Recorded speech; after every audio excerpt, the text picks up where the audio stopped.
Hello अस्सलाम वालेकुम दोस्तों, मेरा नाम मोहम्मद बाबर है और जेक्यूरी की आज की इस क्लास में मैं आप लोगों को बताऊंगा कि हम किस तरीके से इसमें सीएसएस ऐड कर सकते हैं और किसी तरीके से इसके अंदर क्लास को ऐड कर सकते हैं और उसी क्लास को रिमूव किस तरह कर सकते हैं और टॉगल क्लास किस तरीके से यूज़ कर सकते हैं और इसके अलावा हम एनिमेट को भी यूज़ करना सीखेंगे। तो सबसे पहले मैं अपने ड्रीमवीवर की फाइल में आता हूँ और इसके अंदर मैंने एक इनपुट टाइप बटन जो है वो ऑलरेडी बनाया हुआ है और उसके नीचे एक डिव शुरू किया हुआ है, बनाया हुआ है, जिसकी क्लास मैंने 1 दी है और यहाँ पर एक स्टाइल में मैंने क्लास बनाई है, लेकिन फ़िलहाल मैंने इसको कमेंट किया हुआ है ताकि अभी इसको मैं यूज़ ना कर सकूँ।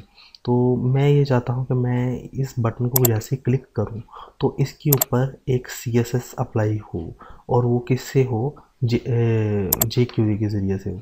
मैं सिंपली इसके ऊपर डॉलर लिख कर अपने उसी बटन को कैच करूँगा B1 को और डॉट यहाँ पे मैं इसके ऊपर क्लिक की ऑप्शन अप्लाई कर देता हूँ और हैंडलर, और यहाँ पे मैं इसको बताता हूँ कि जैसे ही इसको B1 को क्लिक हो तो आप क्या करो कि डॉट वन को कैच करो, div डॉट वन जो है उसको कैच करो, सॉरी सिंगल कोट्स के अंदर डॉट वन को कैच करो और उसके ऊपर आप CSS अप्लाई कर दो।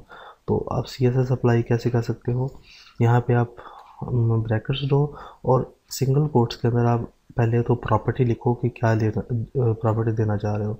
आप इसको बैकग्राउंड की प्रॉपर्टी देना चाह रहे हो और इसको फिर कॉमा लगा के आपने यहाँ पर नेक्स्ट प्रॉपर्टी ऐड करनी है, रेड।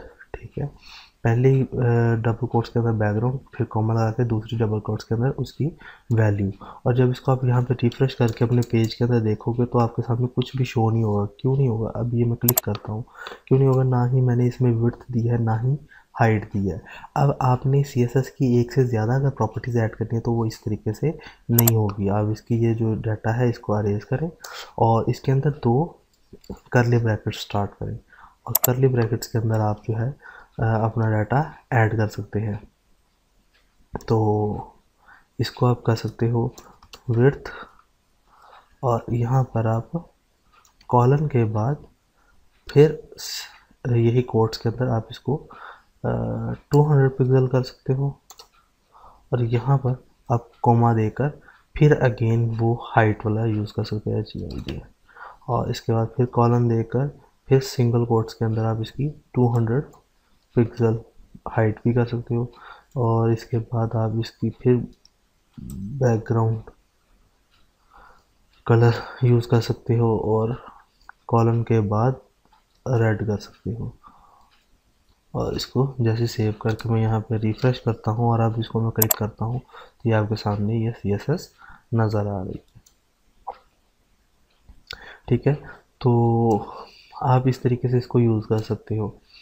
अब एक और चीज़ क्या है कि आपने इसके अंदर CSS अप्लाई की है। आप इसको बेसिकली CSS में लिखने का तरीका यार कार्य होता है कि आप इसको यहाँ पे एंटर कर दो और यहाँ से ये एंटर कर दो ताकि आप इजीली इसको पढ़ सको। ये देखें आपकी हर प्रॉपर्टी जो है वो एक एक लाइन के अंदर आ जाएगी। तो ये CSS हमने इसमें अप्लाई की थी।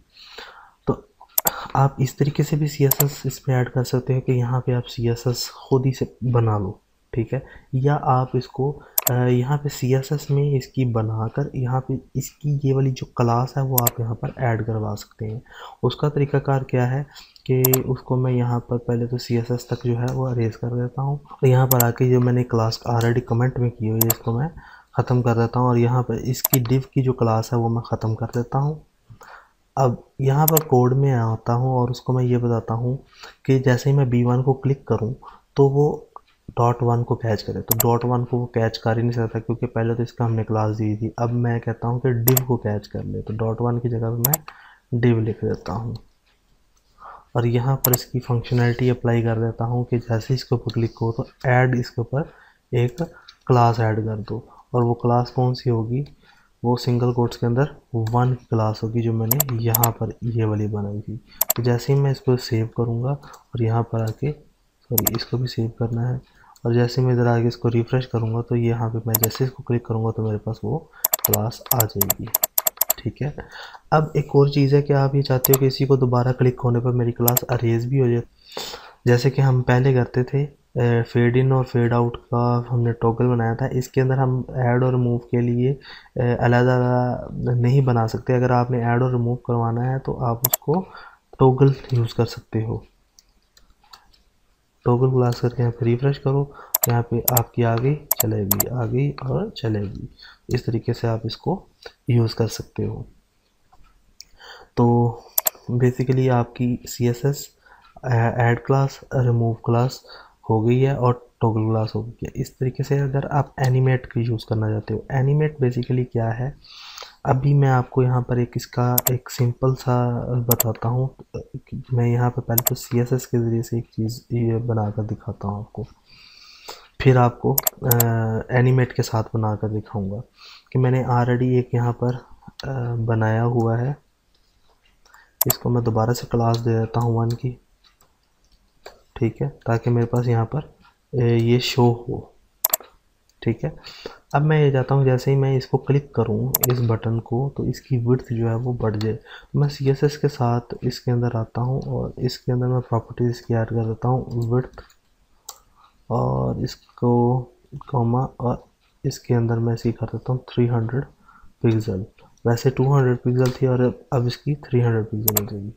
ठीक है, लेकिन ये देखो कि बिल्कुल ही बेकार तरीके से जो है ये इसकी विड्थ बढ़ी है। अब अगर एनिमेट के थ्रू से मैं करता हूँ तो एनिमेट क्या करता है, इसको बड़े ही खूबसूरत तरीके से एनिमेट करेगा। तो उसका तरीकाकार क्या है, यहाँ पे मैं सिंगल ब्रैकेट शुरू कर देता हूँ, करली ब्रैकेट्स, अब करली ब्रैकेट्स क्लोज कर देता हूँ और यहाँ पर कॉलम दूंगा। ठीक है, और सेव करने के बाद रिफ्रेश करता हूँ और अब इसको क्लिक करता हूँ तो ये देखें ये कितने प्यारे अंदाज से हुआ। और आप इसकी ब्रैकेट्स के बाहर यहाँ पे इसका टाइम भी दे सकते हैं 1000 यानी 1 सेकेंड। ठीक है, अब आप चाहते हैं कि हर बार जब मैं इसको क्लिक करूं तो इसकी विड्थ बढ़े, तो आप यहाँ पर 300 से पहले प्लस इज इक्वल भी लगा सकते हो। अब हर बार क्लिक करने पर इसकी विड्थ बढ़ेगी। और अगर आप इसको लेफ़्ट से थोड़ा सा मार्जिन देना चाहते हैं तो वो भी हो जाएगा। विड्थ की जगह पे आप इसको लेफ़्ट कर दें, ठीक है, और रिफ्रेश। और एक और चीज़, इसके लिए आपको सबसे पहले क्लास के अंदर जाके पोजीशन इसकी रिलेटिव करनी होगी।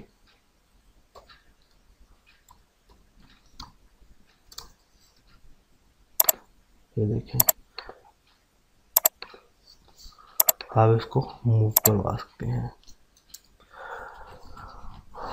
तो मुझे उम्मीद है कि आपको इसकी समझ आई होगी और आपको CSS add class, remove class, toggle और एनिमेट को यूज़ करना भी आ गया होगा।